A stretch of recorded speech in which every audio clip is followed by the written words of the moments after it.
We'll start with BYD and these potential price cuts. What level are we talking about here, and what does this mean for both the Chinese EV market and the global? Well, look, even BYD, with its advantages in supply chain and battery technology, they're not immune to these price wars. In fact, they've probably been driving it at certain points. All the companies there are going for market share, and there's sort of a Darwinian play going on in China, where the government does absorb losses or helps a lot of these companies who keep cutting their prices. Help keeps them afloat, but this doesn't go on forever, and the Chinese government knows that over time it's going to winnow down to a few players.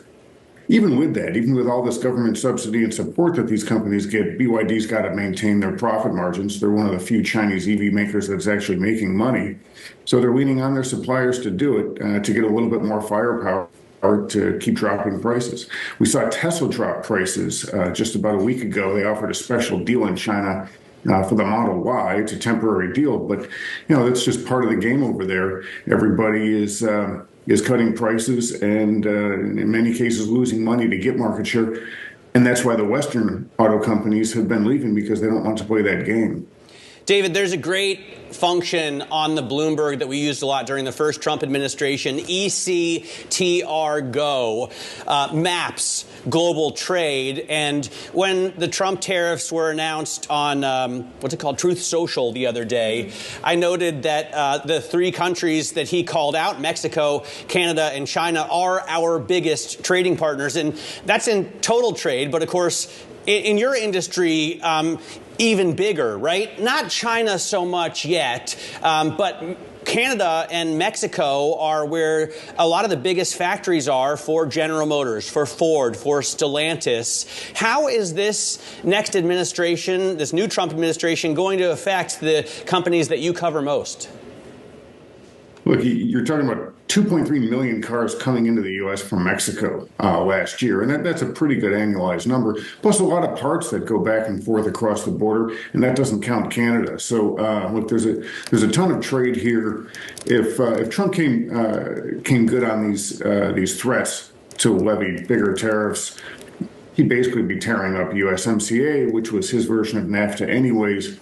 You are talking about more inflation in car prices, period. The car companies will try to pass on any increases to consumers, and if they don't, their margins erode. So it's not good for them if all of this comes to pass.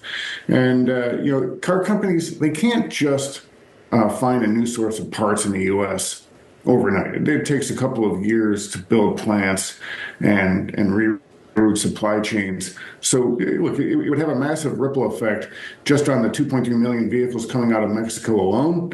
And then you're talking about all the parts flow and so forth. And yeah, it's a huge deal if he's going to really go that big. However, he's made threats like that in the past and not come through on them. So we'll see. I wonder, David, how this then affects the auto workers. And I know you cover the business of cars, not the politics of Michigan, but a lot of those factory floor workers voted for Donald Trump, pushed him over the edge in that swing state. And if these tariffs drive up the prices of those vehicles, aren't they going to have a harder time making money, keeping jobs? Now, look, sales go down, workers' jobs are more at risk. And, that is a big threat to those workers. For a long time, though, they've just worried about watching their jobs go overseas. And Trump became their hero, promising to do that. And we do have huge tariffs that keep a lot of cars coming in from China. And, there were some things in USMCA, like mandating 40% of the parts content of a vehicle in order to get the cheaper tariff coming into the U.S. from Mexico. What that basically said was the parts had to come from Canada or the United States. That did probably stop the flow of some jobs from Canada and the U.S. Into Mexico. So there are some things that Trump has delivered for them. I think there are other reasons that union workers have voted for Trump. A lot of them are socially conservative, so they're more in tune with his platform. But he has delivered in some ways on this, but look, there are a lot of unintended consequences for auto workers if prices go sky high because of tariffs, absolutely.